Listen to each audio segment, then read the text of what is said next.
Welcome to everyone watching online. We're running about 5 to 10 minutes late.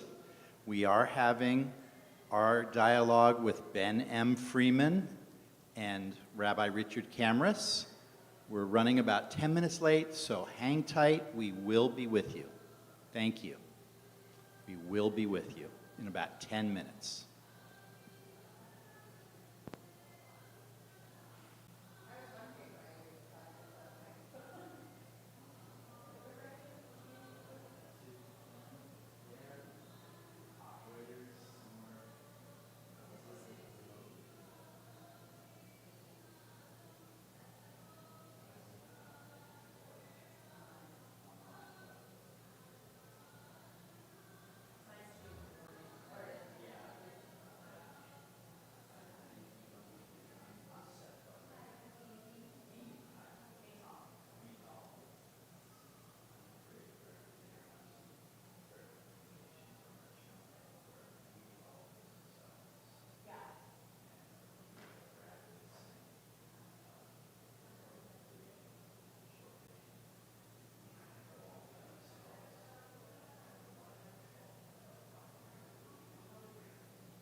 And this, both you're live. Those who are online, we apologize. Lunch was so delicious that we just could not get enough of it. And services ran a little bit late this morning, so that's what put us behind the 12:45 start time. But we are coming into the sanctuary right now, and I want to thank all of you online who are patiently awaiting this opportunity to once again learn from and be provoked by and engage with our scholar in residence this weekend, Ben M. Freeman. Who's the other Ben Freeman?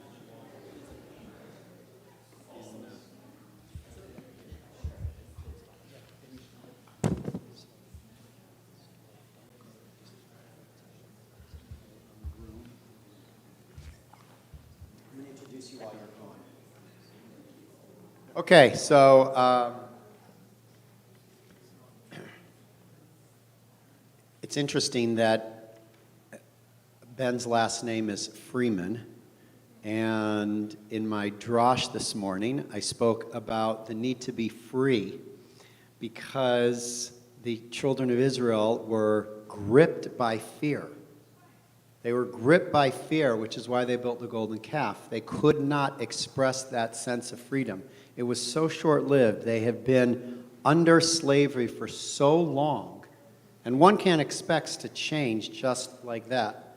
And obviously, they didn't change, which is why they immediately, in a moment of panic, turned to the thing that they were most familiar with, which was idolatry, right? They were enslaved to ideas that were not helpful to them. In many ways, we are also, all of us, on some level, enslaved to ideas that keep us from being completely free. So what a remarkable thing that for somebody who speaks all the time about being free from fear, to have the name Ben M. Freeman. I'm stalling, as you can see. But that's okay, because I have no problem talking, none whatsoever. I want to apologize to those of you whose backs are to me. I'm going to introduce our scholar more formally right now, and then when he returns, we'll get started. So Ben M. Freeman is the founder of the modern Jewish Pride movement. As you heard from his accent earlier today, he is Scottish-born. I should not have done that. That was bad. Sorry. His inspiring and empowering work focuses on Jewish identity and historical contemporary Jew hatred. He is, I'm saying this, he's not saying this, but I'm saying he's grateful to Jeremy Corbyn. How could anybody be grateful to Jeremy Corbyn, that raging anti-Semite? But he is, on some level, I imagine, grateful to Jeremy Corbyn because it was during his reign of terror that Ben came to prominence in fighting publicly the kind of anti-Semitism that has gripped not just Great Britain, particularly London, and even recently the Parliament, but also college campuses throughout the United States. The anti-Semitism that we thought, well, did we really think it would ever go away? Of course not. And here it is rearing its ugly head. So Ben, in response to Corbyn's reign of terror, quickly became one of his generation's leading Jewish thinkers and voices against Jewish hate. He was voted number 8 on the inaugural 25 Young Visionaries list from the Jerusalem Post and JNF USA. He's also a diplomat for the World Jewish Congress, a research fellow for the Institute for Study of Global Anti-Semitism Policy, and a columnist for the Jerusalem Post. Speaking of the World Zionist Congress, there is going to be a vote next year for the World Zionist Congress. When you see any advertisement for Merkaz, which is the conservative movement's arm of the World Zionist Congress, vote. Sign up to vote. It's like $2 or $3. I know we're not supposed to talk about money on Shabbos, but it's insignificant, yet your vote makes such a difference in the World Zionist Congress. Why? Because the more votes we have, the more funding from the Sochnut, the Jewish agency in Israel, and the government goes to non-ultra-Orthodox organizations. So we need to get the vote out. It's really important that our voices are being heard. But you didn't come to hear me, you came to hear Ben, author of not one but two books and coming out with a third book. The first book, Jewish Pride, Rebuilding a People, and the second book, Reclaiming Our Story, The Pursuit of Jewish Pride. So Ben, first of all, how many of you were not here last night? Okay, so therefore, Ben, if you could, not without repeating yourself, because you can't do that, and we don't want you to do that, but just in a nutshell, standing on one foot, 30 seconds to a minute, can you share what the heck is Jewish Pride and why? Of course. Can you all hear me? So Jewish Pride is a movement of empowerment, inspiration, and education for Jewish people. It enables us to reject the shame of Jew hatred, and it enables Jews to define our own identities and reject non-Jewish definitions of Jewish identities. And to do that, we have to begin an exploration of what it means to be Jewish, but through our lens, through our perspective, not looking to the wider world. Thank you. Wow, that was really quick, standing on one foot. So let's talk a lot about anti-Semitism. Our topic for this afternoon is anti-Semitism in social media. How many of you are regularly on social media? How many of you have gone on social media less since October 7th? How many of you have done away with social media since October 7th? Okay, well, actually, that's a good thing, because how many of you never started, Jared? Okay. So, as you know, social media is ugly, filled with anti-Semitism, this scourge of history, of humankind, since the Jews have existed. Ben, I'm asked all the time, Rabbi, why is there anti-Semitism? Why do people hate Jews? And I would love to get an answer from you so that I can be better prepared when people ask me that question. Absolutely. So we did discuss this last night, so apologies to anyone who is hearing this for the second time, but it's always good to hear these things more than once. So I would say that in the West, where we live, there is a specific reason, and the specific reason would be Christianity.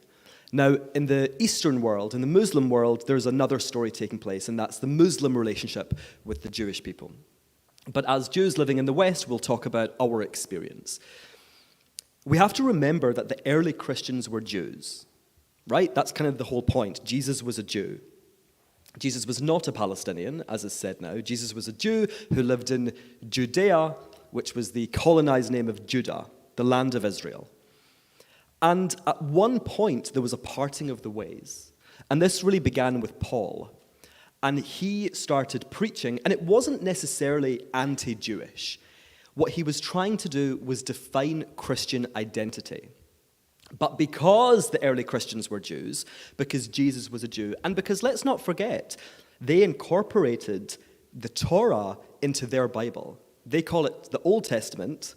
It's not what we call it. We call it the Tanakh or the Torah, whichever we're talking about specifically. But they had to explain why they were no longer Jews. It doesn't make any sense. Okay, the guy you worship is a Jew, you were Jews, and you still obey the Jewish laws. So they had to explain why. So Paul began preaching and writing letters, and in those letters he said, the Jews circumcise, so we're not going to. The Jews keep kosher, so we're not going to. What he was doing was defining Christian identity against Jewish people. And again, at that time, it wasn't necessarily nefarious. It was, in fact, it kind of makes sense. It's marketing, it's branding. But this developed theologically. And as we spoke about last night, there was an idea from Constantinople called adversos Judeos, and that was about 400 CE, Common Era. And it was an attack on people perceived to being Judaizers or Jews. So that's when we see Jews or being this idea of being Jewish as being a negative, as being a criticism, as being something you want to distance yourself from. And then we began to see Christianity define not only their identity against Jews, but the entire world. And they began to put an identity onto Jewish people in terms of the role they thought that we should play. So St. Augustine of Hippo wrote, "Scatter them but slay them not." And he was actually quoting a Jewish text, I believe, but he was talking about the situation of the Jews. Scatter them but slay them not. Don't kill them, but be mean to them.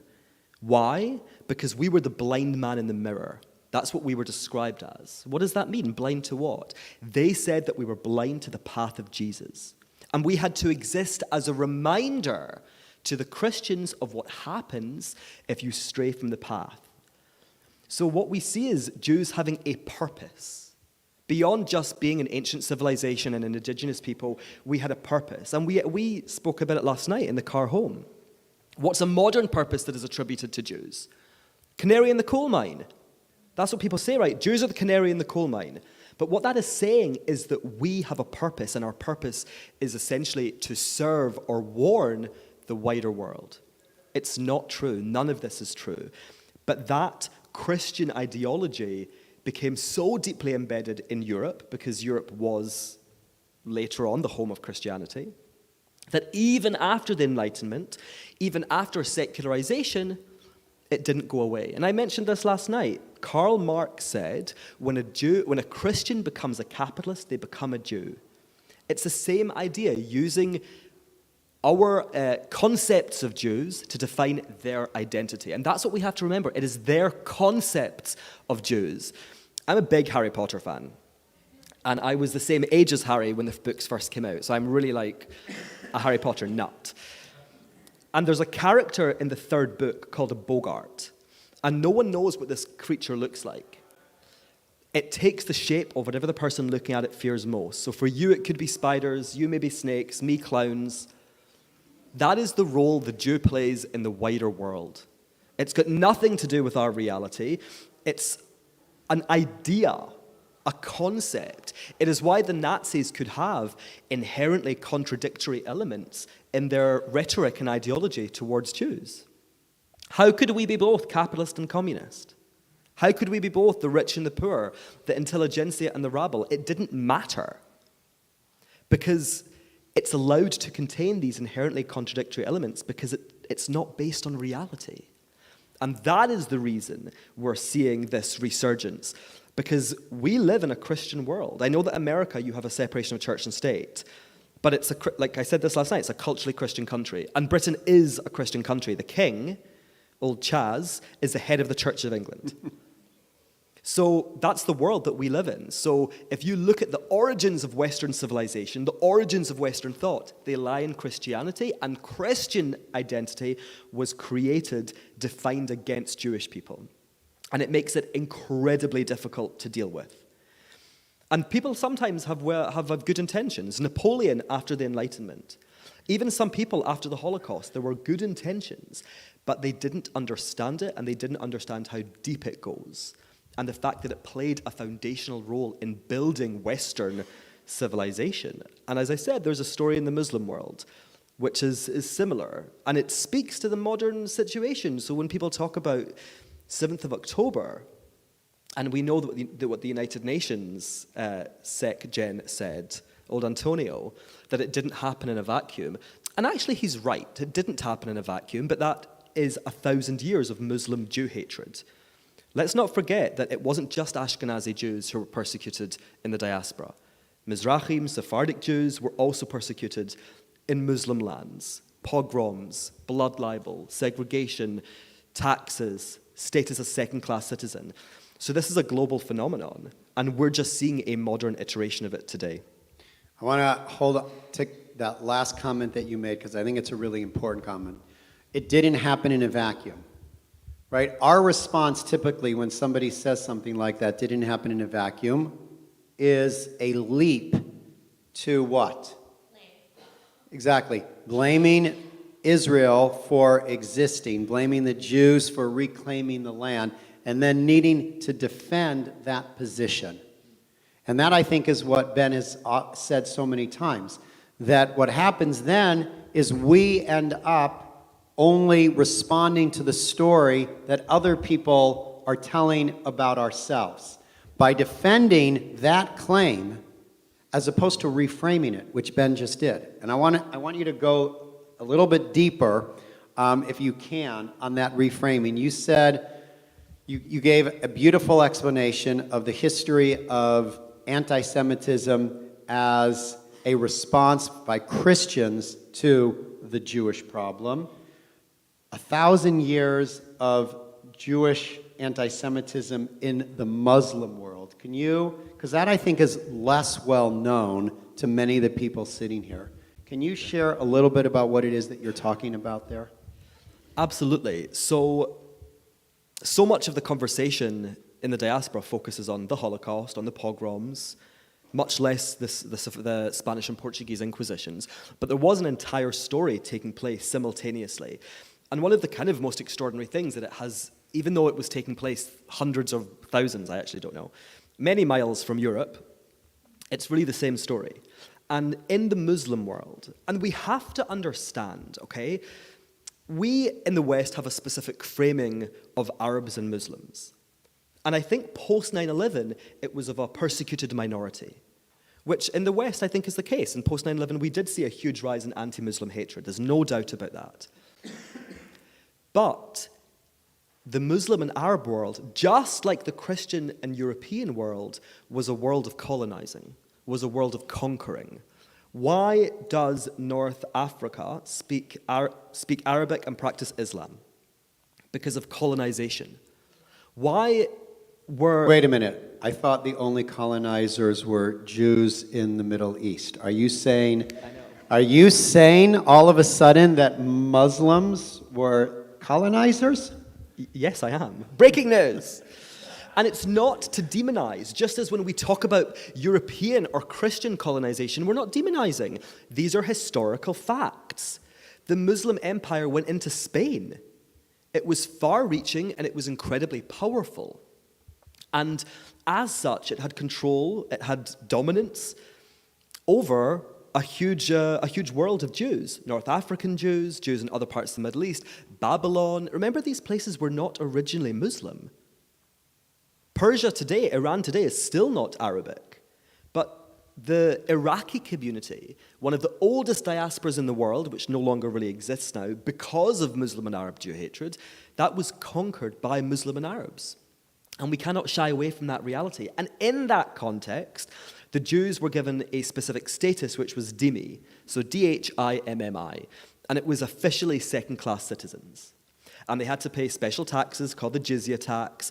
And it was a little, from my mind, like the mafia. It was like a tax for protection, and it didn't necessarily result in protection. And there were restrictions on things they could wear, on how high they could build their buildings. And there were also blood libels and pogroms. In 1840, there was a blood libel accusation in Damascus. And in the West, we have a specific tendency to kind of focus on Eastern Europe and the Holocaust.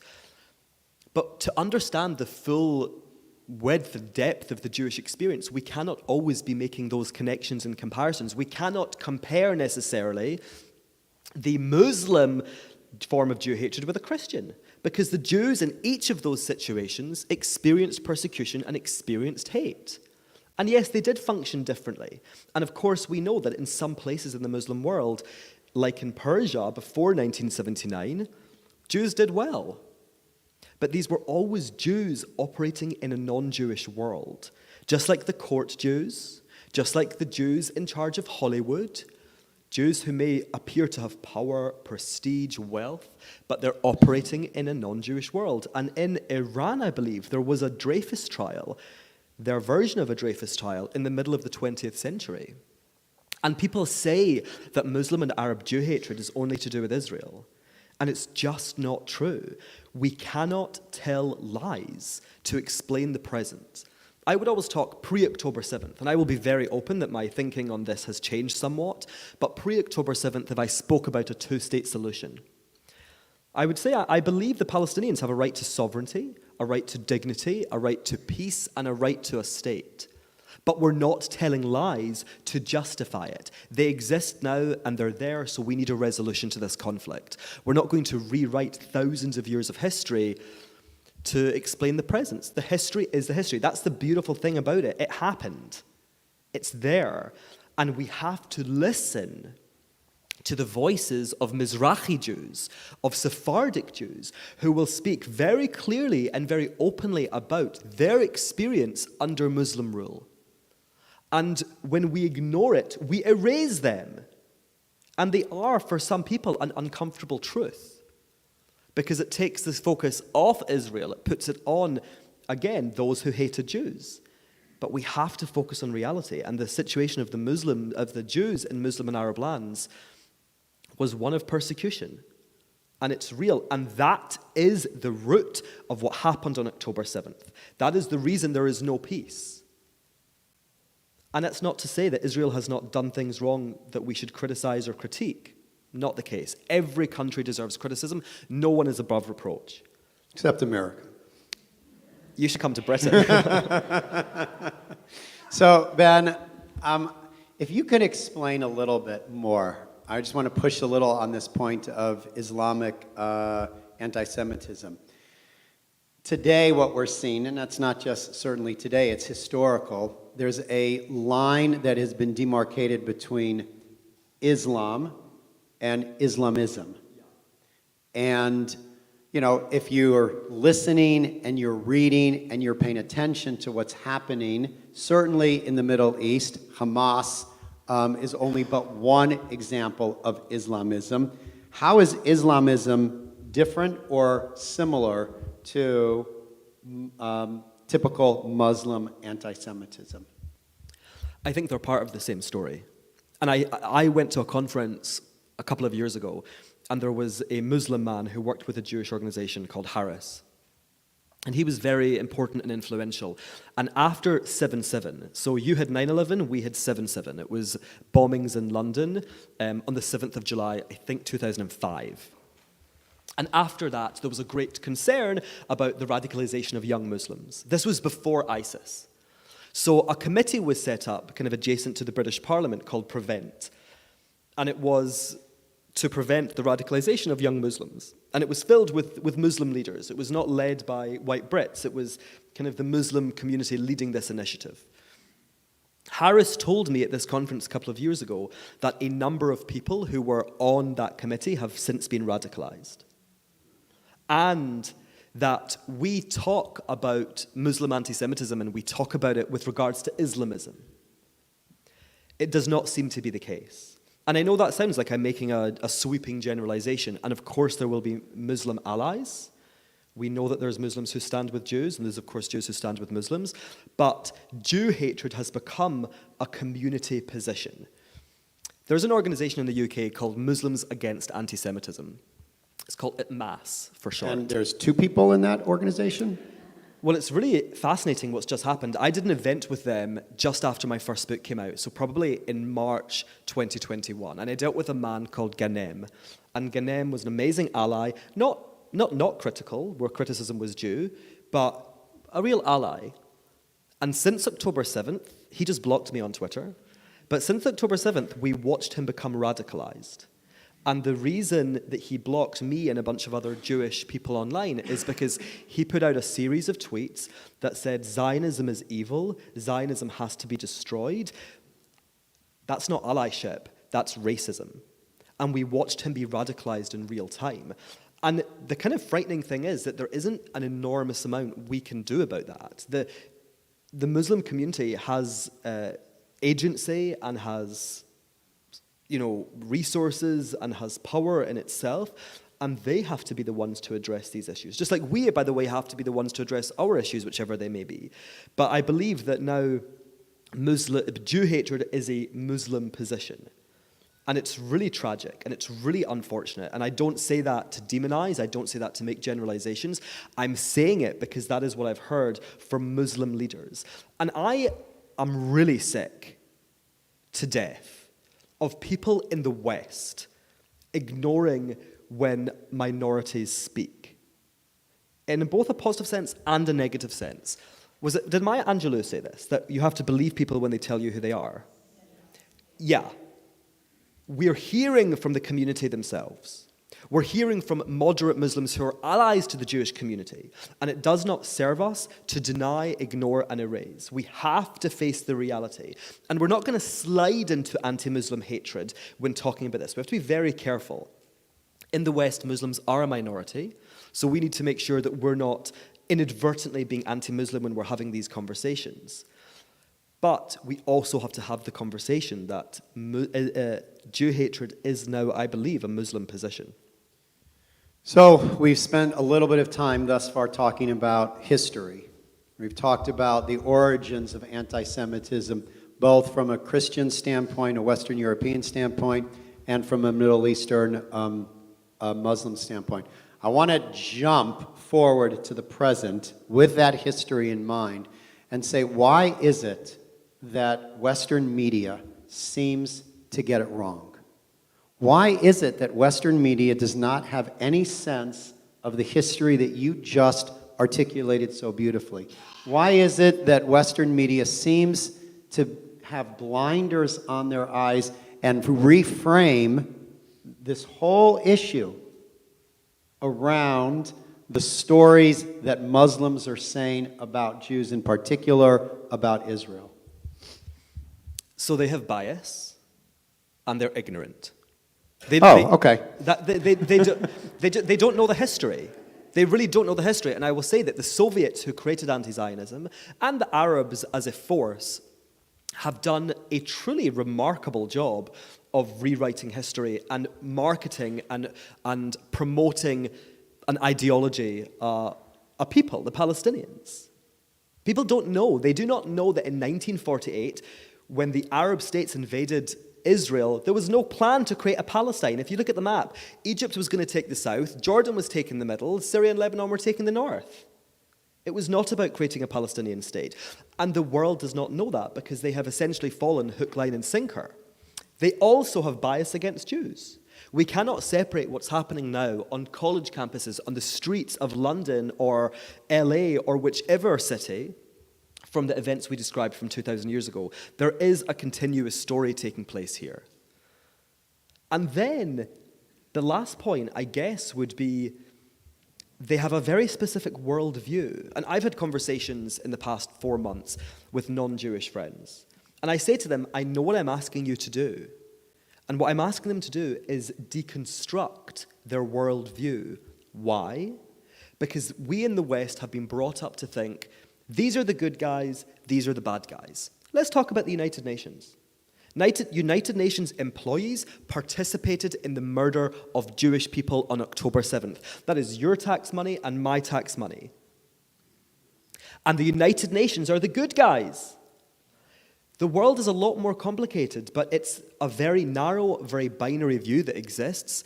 And I think we also have to be honest that there are conservative outlets. We have them in the UK, you have them here as well. But much of the media trends left, is liberal. And there are trends on the left regarding ideas of oppression and oppressors, regarding ideas of freedom fighters that have also been taking place simultaneously. And the last thing to say is, we talk about these institutions, the United Nations being one, media. Who's there? It's people. People are in those organizations, and those individuals have been socialized. That's why when I was walking home from school in 2000 actually, with a boy called Brody, we walked past a row of shops near my school in Glasgow, and Brody turned to me and said, Ben, can I borrow some money? And I was like, I don't have any money. And he said, but you're Jewish.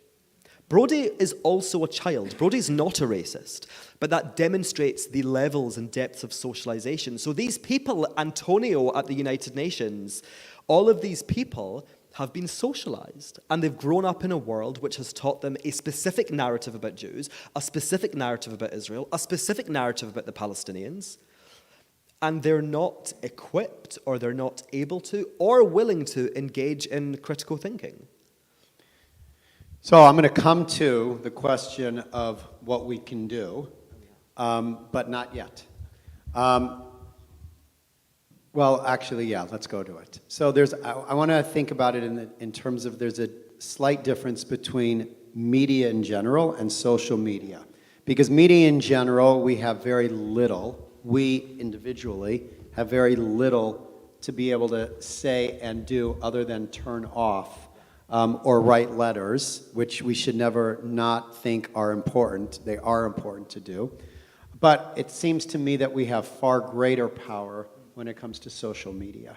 So what are the things that we, right, all of us sitting here today who are on social media, and I saw a lot of hands when I asked that question, what would you recommend that we do on a regular basis? Is there something we can do, or is this a lost cause in terms of changing that conversation, the story, and the tide? I don't think it's a lost cause. I will say that we are a minority. There's 15.7 million Jews in the world, and that matters particularly on social media. So that is something to consider. However, social media, listen, we have to be honest, social media is a cesspit. It's kind of the worst, and it actually kind of damages my mental health, and I have to take breaks from it, but it's also given us an incredible opportunity. Before I joined social media, I'm not that old. Before I joined social media, yes, we do have to remember that we're not speaking to somebody next to me who's 60 years old. You're still just a kid. Oh, that's nice. I love that. You're my favorite. Before I joined social media, what was I doing? I was working in Hong Kong. I was teaching lessons on the Holocaust and Jewish studies. I was teaching to a class of maybe 11 or 12 students. That was my reach. I'm now sitting in your community in Los Angeles because of social media. So it is enormously powerful. And it means that we can connect with each other all over the world. And I think that it has given us an almost unprecedented opportunity to connect as a Jewish people. Am echad, lev echad, one people, one heart. You're no longer sitting here in your silo in LA. I'm not sitting in my silo in London. We're communicating, we're sharing, we're learning, and we're supporting. So what we do on social media is we add our voices to the fray. Because it is a fight. We are at war. There is a war against the Jews taking place, and social media is absolutely one of the front lines. So you set up your account, or you have an account, and you start posting. And it may be that you just reach one person. And social media is funny because it kind of puts you in this, it makes you focus on numbers. How many followers do I have? How many likes do I have? I've got to take my mind back to when I was a teacher, and I'm reaching students. And if you reach one person, that makes a difference. But what do we do before we go on social media? We have to know what we're talking about. I see lots of really passionate, fantastic, empowered young people, young Jewish people, who are adding their voices to the fray, and they say things which aren't necessarily true. And it's not out of badness, it's because they don't know. So we have to do an enormous amount of work in making sure that we're equipped to raise our voices, because there's a really incredible thing here, and it's that truth is on our side. We don't have to lie. We don't have to make up stories. The land of Israel, the southern Levant in Western Asia, or Western Asia, is the indigenous land of the Jews. There is no question of that. We are as indigenous to that land as any people are to theirs. And the evidence for that is you can't even count it. I'm writing a book about indigeneity right now, and I was scared of it. And I was like, this is going to be really hard. I said to my partner, I'm not sure if I'm smart enough to do this. And he was like, well, you have a contract, so fingers crossed. Yeah, exactly. Get writing. And then I was like, oh, this is the easiest book, because the amount of evidence to our indigeneity is so enormous that the challenge becomes picking what to include and what to exclude. But we have to know the story that we're telling. We have to understand the truth, and truth is on our side. The word Jew, or Jew, as you might say here, etymologically comes from the word Judah, the tribe of Judah and then the kingdom of Judah. The modern state of Israel, Yisrael, comes from the people of Israel, the ancient Israelites. The continuity is incredible, and it's all there available for us to learn and engage with. And that is what we tell. And we express our story. And I said this last night, there's a phrase in the UK which is with all due respect, And it's like them's fighting words. If someone says that to you, they're not being nice. It's not being respectful. But we say that to the wider world. With all due respect, we'll tell our story. Each of you in this room and me, we have a right as Jews to define our own identities and our experience. We tell the world who and what we are. We will not allow our identity to be defined against an other. I will be very clear, I do not tick white on the census. I tick other and write Jewish. There's no Jewish box in the UK. Yeah. And sometimes I say what I just said to American Jews, and they're like, you don't tick white? I'm like, no. And you don't have to either. If you want to do it, whatever, it's none of my business. But think about it. And sometimes people say to me, well, Ben, what about the black community or the Asian community? How do they impact your identity as a non-white person? As a Jew, I would define myself. I say their experiences are real and valid, and so is mine. We count. We matter. And we have a right to raise our voice. We have a right to feel good about ourselves. And we have a right to stand up for ourselves. And that's one of the extraordinary things about Jew hatred. It tells us that we don't have a right. There was a man in Britain in 2019 called, I almost said David Schwimmer. It's not David Schwimmer. It sounds like David Schwimmer, though. It's not David Schwimmer. There was an actor. Some of you don't even know who David Schwimmer is, from do Friends. you? No. So David, I would sing the song, but I'm not very good at singing the song of Friends. So David, whatever his second name was, he was a high-profile British left-wing Jew.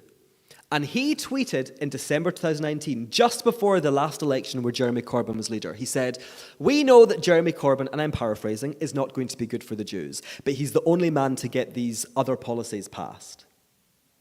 In 1934, a German Jewish organization, they didn't tweet, but they put out a statement saying, we know that Hitler is not going to be good for the Jews, but the fatherland is our priority. We're allowed to stand up for ourselves, and social media is one of those ways. We raise our voices, we share our experience, and it isn't just about being combative. It can be if you light the Shabbat candles, or if you eat challah or hummus or whatever, you share that, because that is joyful and beautiful, and our identity is not based on fighting Jew hatred. We have an ancient civilization that we should be sharing and expressing, not only because does it educate our non-Jewish friends and potential allies, but it helps us. When I see your posts, it makes me feel good. It makes me feel not alone, that I'm part of something bigger than me. And that is why social media is so powerful. And it can be extraordinary, but you have to use it carefully, because it can be destructive, and you should be taking breaks if you're on it. But you should be sharing your story. And by the way, in whatever way you can, even if it's just over coffee with a friend. Hey, let me tell you what it's been like for Jewish people since October 7th. And in those conversations, there are boundaries.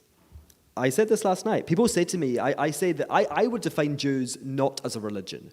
I'd say we're a people who have a religion. And the religion is obviously incredibly important, and it's our religion really by default. But the predominant view in the West is that we're a religion.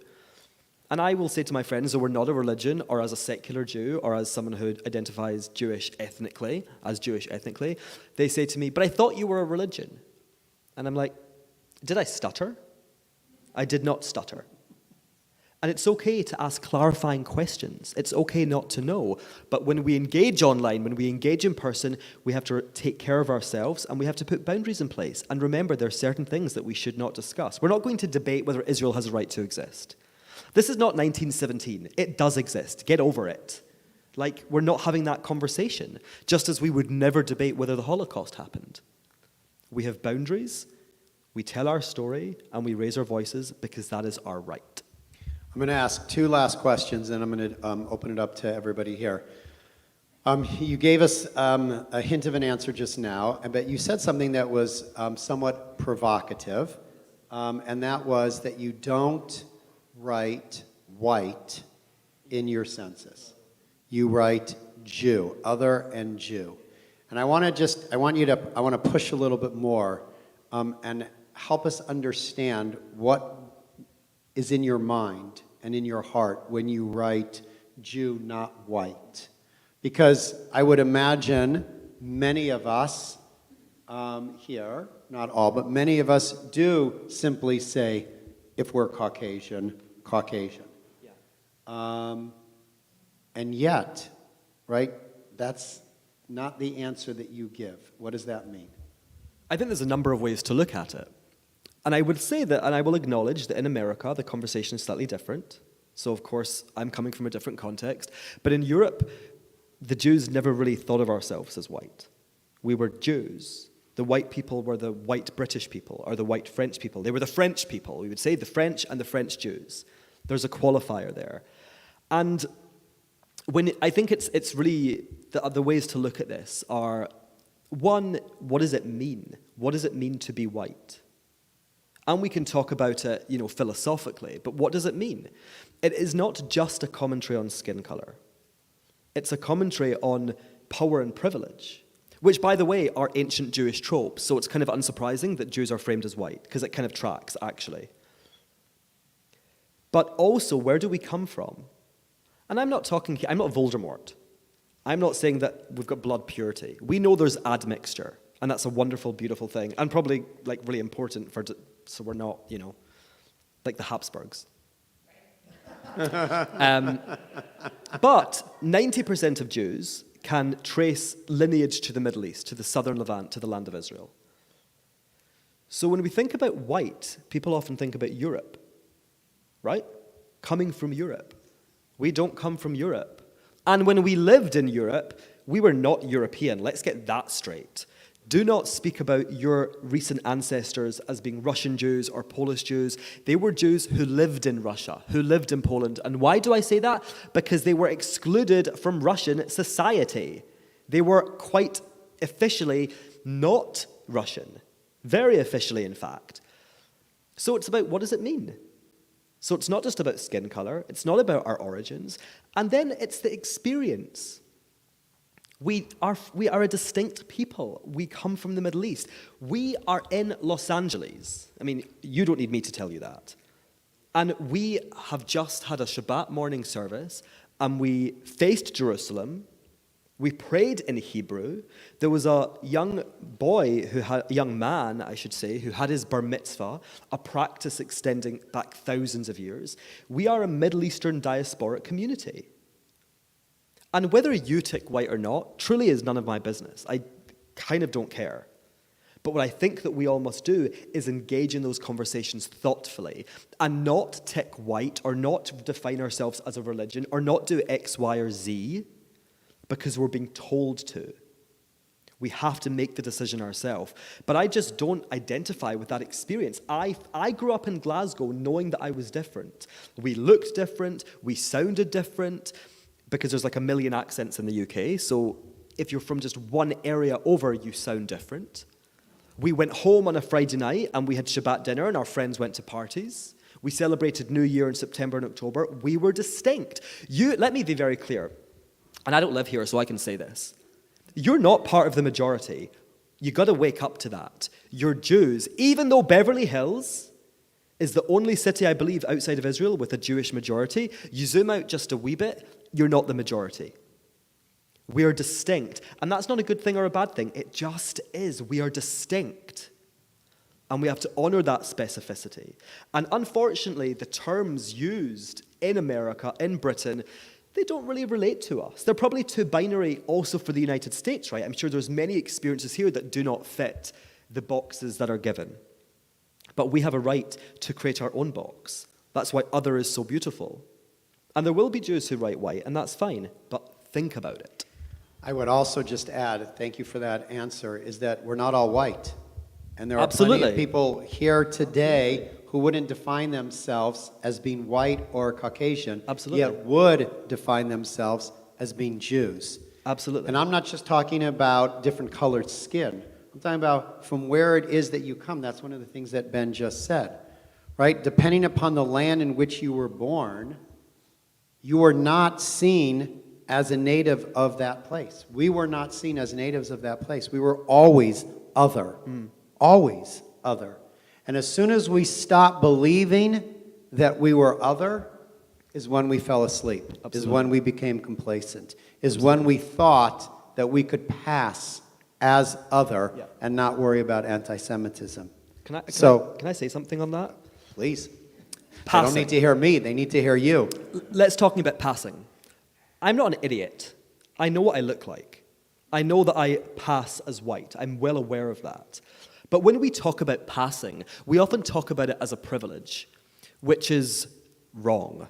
It's not a privilege. It may afford you a different experience, and it may allow you to navigate specific experience. But is it a privilege? No. Let me give you another perspective. When I was a teenager, I was grappling with my sexuality. And it was an isolating thing that I didn't share with anyone. And nobody knew. I mean, my brother had an idea, but apart from my brother, no one knew. I was passing as straight. I was at school, I was talking about fancying girls, and I was passing as a straight person. What was my mental state at the time? Bloody awful, let me tell you.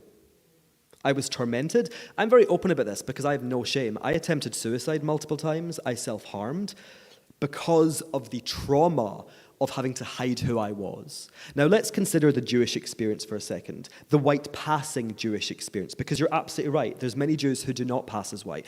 And I will say that we have to stop using the Ashkenazi Sephardic binary. My brother is Ashkenazi, he does not pass as white. So we have to understand the nuance in our experience. But if you are able to pass as white, let's think about it. You know, in London every weekend, every Shabbat, there's these hate marches.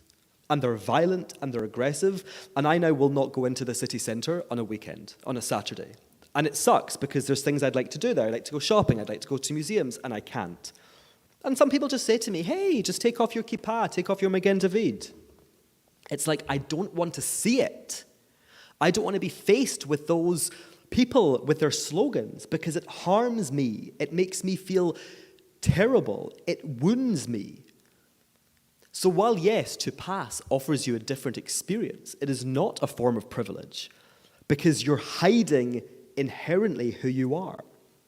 And I understand that in America there's a different context, but I encourage the American Jewish community in all its diversity to have these important conversations because to allow yourself to be defined via the other, to allow yourself to be dictated to, and to misunderstand your own experience, that is the tragedy of Jew hatred.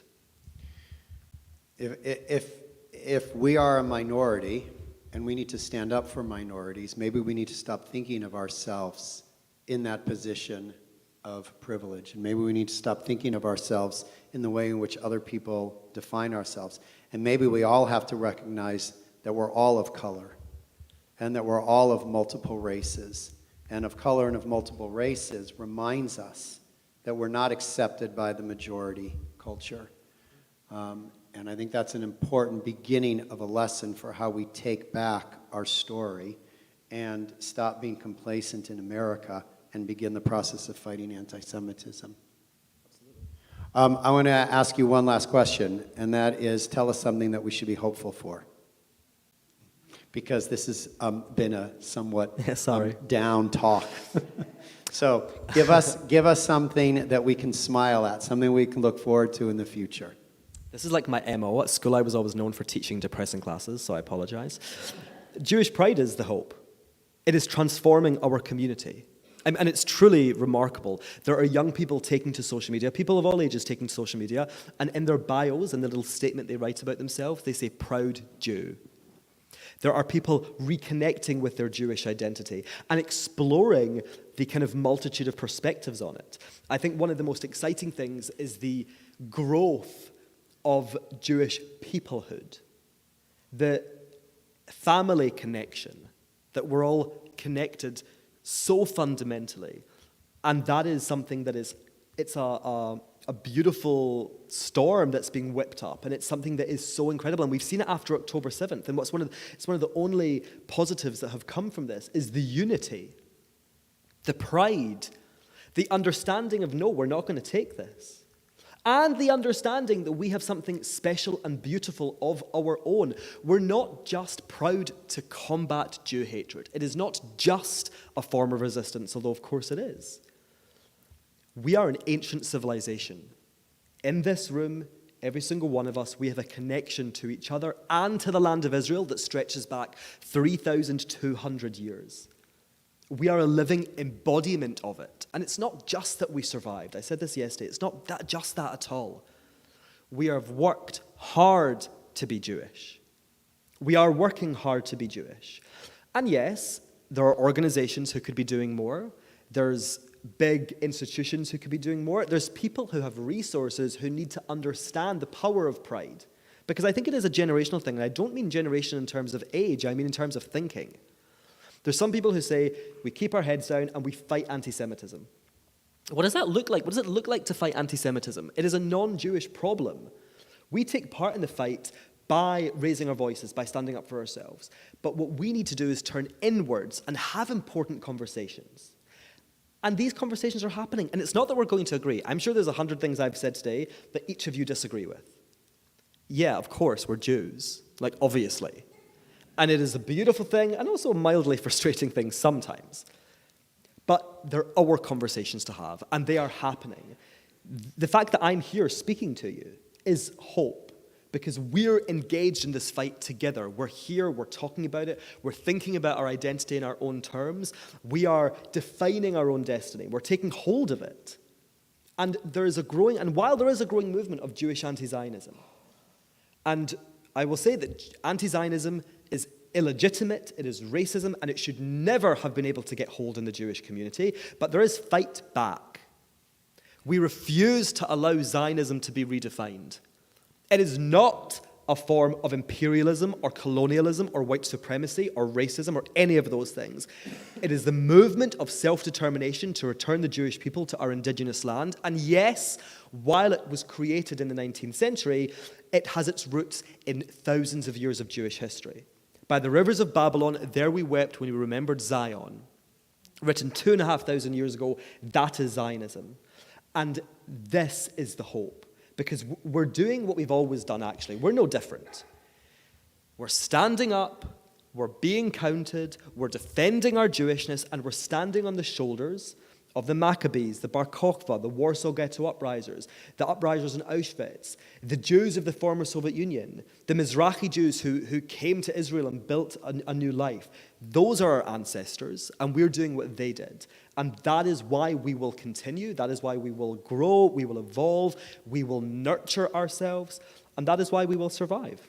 So, Am Yisrael Chai.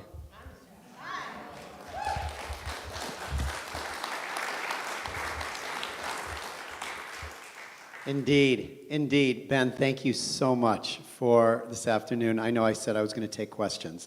So we'll take, what? So we'll take one or two questions. If there are one or two questions. Yeah, please. Hi.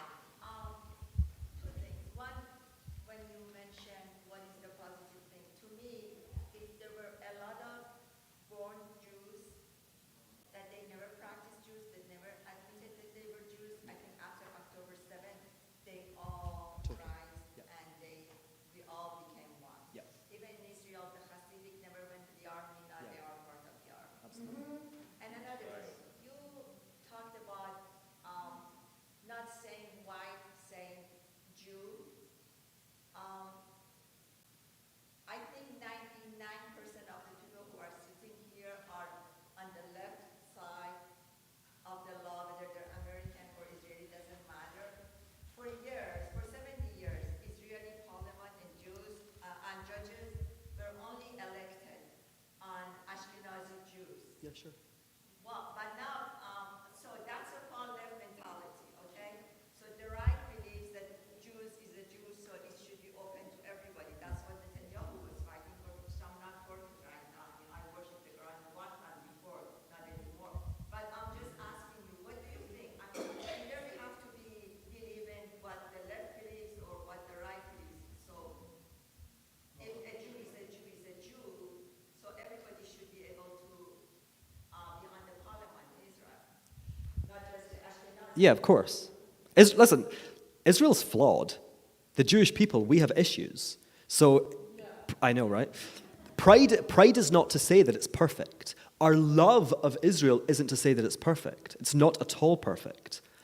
But it's our home, as well as the United States and other places, sure, but it is our home. So we love it and we work to make it better. So yes, we need to have Mizrahim or Sephardim or Beti Yisrael raising up within Israeli society. There were issues. We know that how the Ashkenazi Jews treated the Mizrahi Jews, and it's terrible. And there has to be real conversations about that. And we're not having those conversations to judge or shame or seek revenge. It's, again, to understand the truth and to rectify it. So yeah, I believe a Jew is a Jew.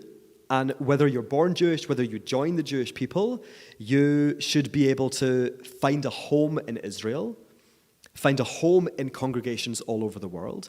But yeah, we have a lot of work to do. And I would say that we have to reject the populism that's taking place in the world. We're all being pushed to either the far right or the far left. It's happening all over the world. It's happening in Israel.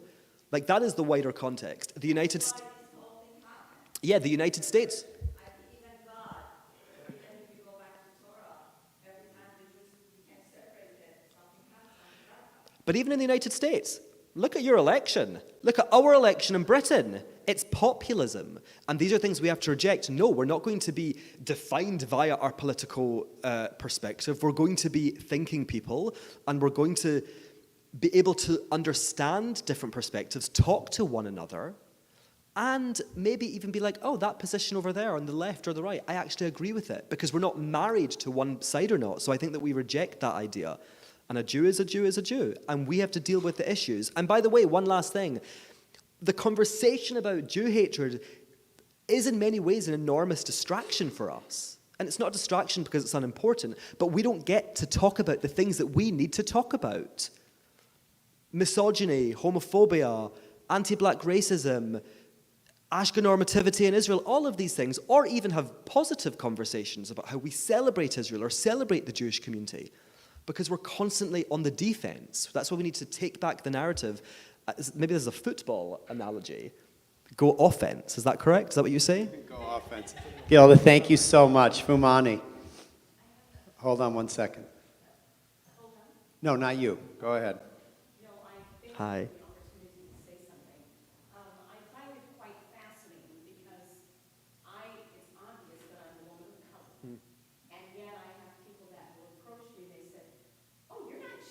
And I said, that's fascinating, because after I converted to Judaism, I grew up as a Pentecostal pastor's daughter. But then I found out, after I converted, that I had almost 40% of Ethiopian Jewish blood. Wow. So it was something that I gravitated toward, not feeling comfortable in Christianity. And I have found that Judaism speaks to me more than anything. And my dad was a Pentecostal pastor for 50 years. So I just find it quite interesting, because I have a lot of people that talk to me, and I have the opportunity to speak to different women's groups. And I find that Judaism is one of the greatest. It's not something to be ashamed of, and it's something to be proud of, that you're a part of a people, Yes. regardless to what people think about me Absolutely. or anyone else. And I'm just grateful to be a part of this heritage, of this lineage. Yes. And I just want to be able, it's interesting, like my dad, we just buried him last month. And he would have been 97. But he had a lot of Jewish mannerisms. Bert would with me to Fresno to see my dad. And he didn't know that he came out of that Jewish, because of the Ethiopian blood. So I'm just grateful, because it's nothing to be ashamed of. It's something Absolutely. to be proud of, to be godly proud of, Yes. and not to shut down and, like, I don't want you to know that I'm Jewish, Yes. but I'm a part of that people. So I thank you for being here, and I'm grateful to be a part of this community. And I'm very, very, very happy to be a part of one of the greatest people that I know. And it's interesting that the African Americans, they don't realize that a lot of their practices came out of the Jewish experience. Thank you. Yeah. Fumani, thank you so much.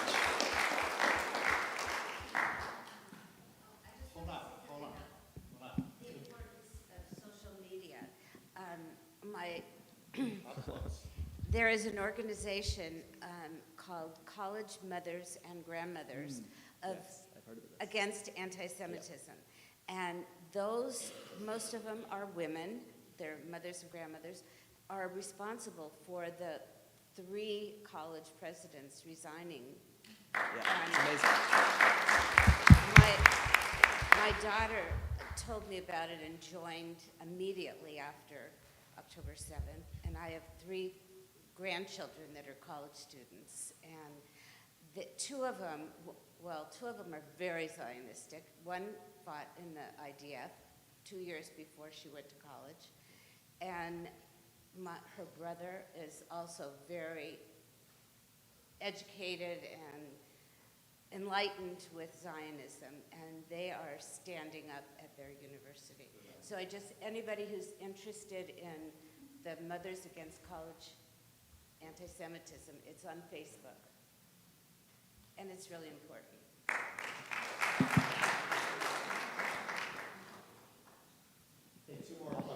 Oh, okay.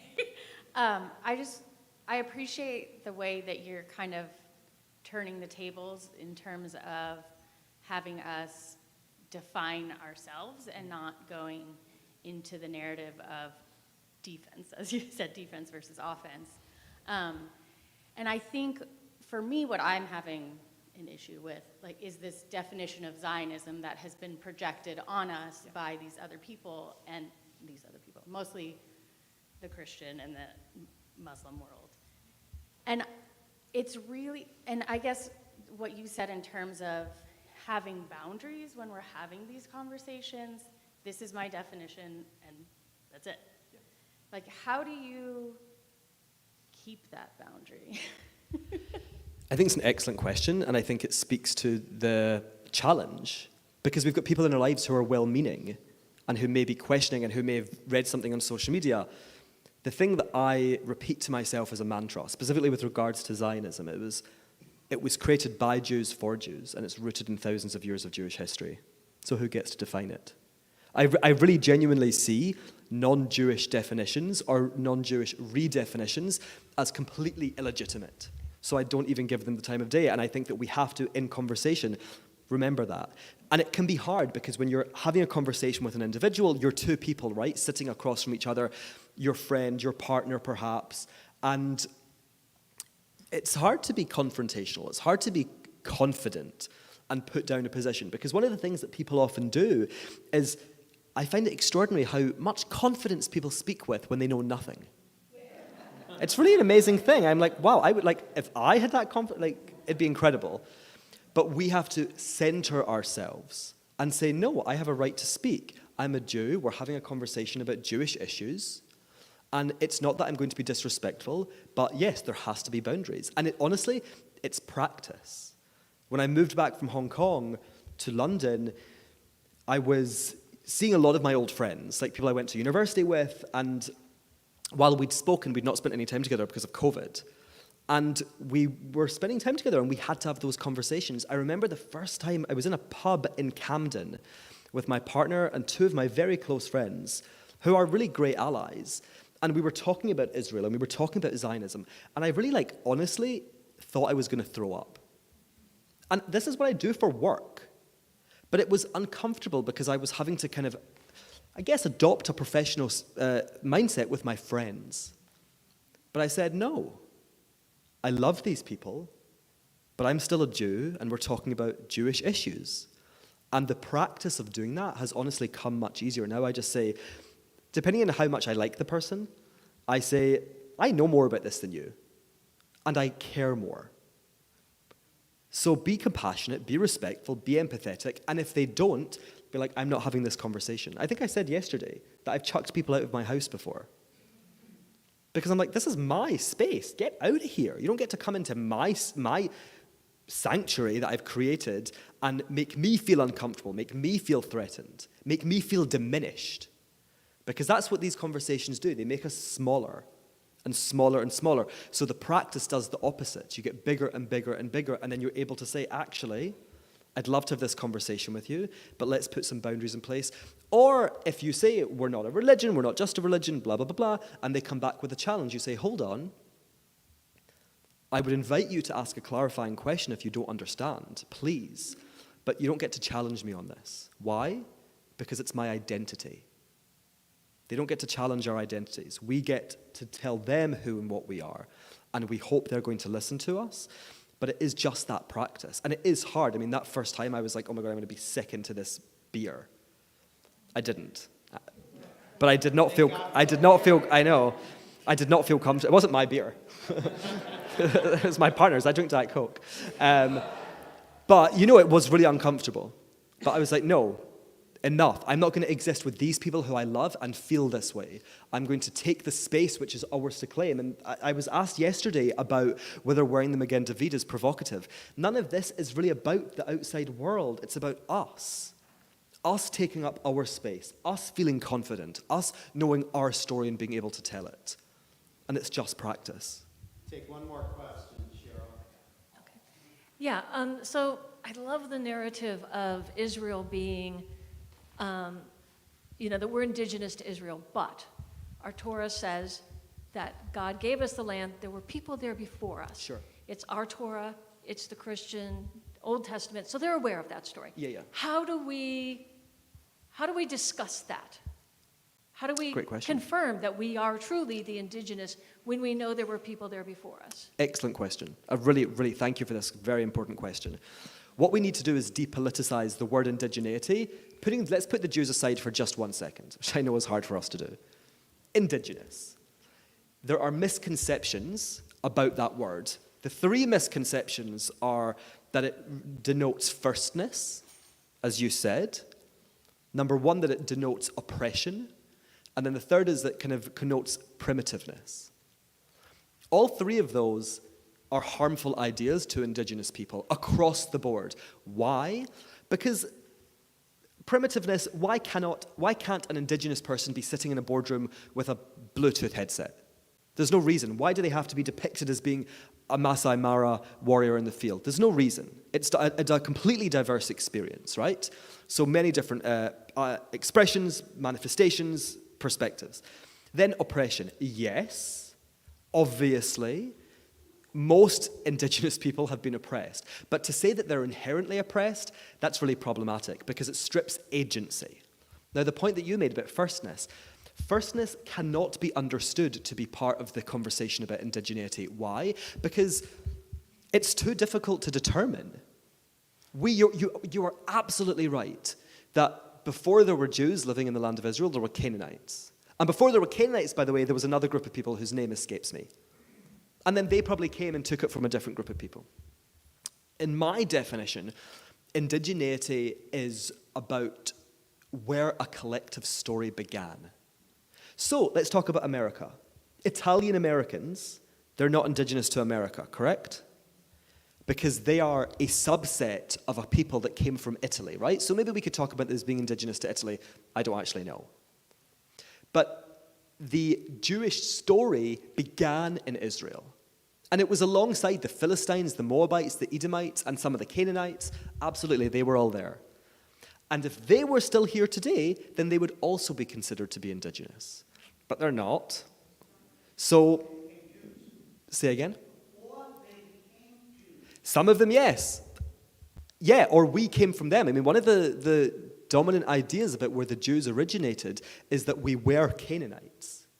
We were Canaanites and we split off specifically to worship God, Yud-He Vav-He.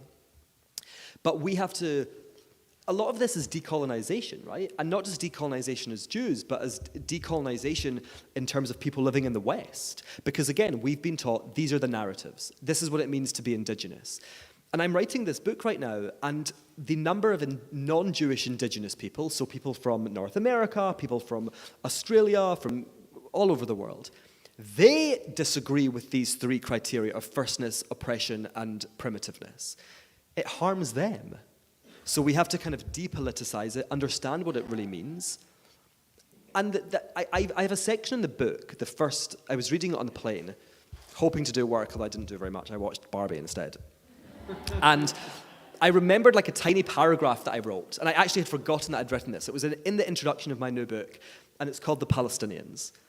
And I was like, oh, I do not remember writing this.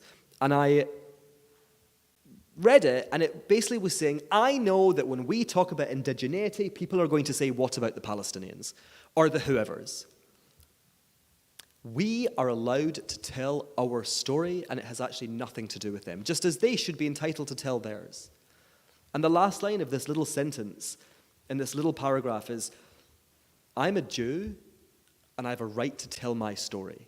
We do not have to kind of pay tribute and say, well, let's have a big conversation about the Palestinians. No, we are indigenous. That is a fact. It's without a doubt.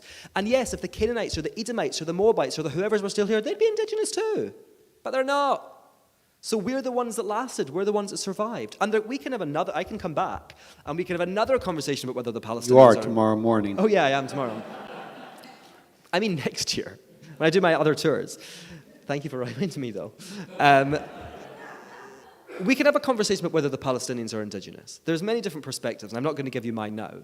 But our indigeneity has nothing to do with anyone else, and we have to decolonize our minds so we're not using harmful leftist, and I say that as someone who was really on the center left, like leftist ideas about what it means to be indigenous. Because saying to a non-Jewish indigenous person, well, you're primitive and you're oppressed, that's kind of rude. Wow, what a great question, Cheryl, and thank you for that really important answer. There is, as I said to you in the very beginning, moments where we are going to be challenged to think differently, to be provoked differently, and to go deeper into our own understanding of who we are, and Ben did all of that this afternoon. So we are very grateful to you, as we are grateful to Zena Greenspan and Stephen Stepp for providing the opportunity for you to be here with us for the Shabbat. So thank you so much, Zena and Steve. Please come back tomorrow morning. Ben will be available for book signing if you're fortunate enough to be able to obtain a book. And I think Amazon does less than 24 hours delivery if you want to do it that way. And for anyone who doesn't like Amazon, they also own Book Depository, by the way. They own everything, so you can't escape them. So, God willing, we'll see you tomorrow morning at 9:45. A good, meaningful, restful rest of your Shabbat. Thank you all for staying and being part of this very important conversation. And go out and be Jewish. Woo. Practice, live, publicize. Don't hide behind your identity. Shabbat Shalom.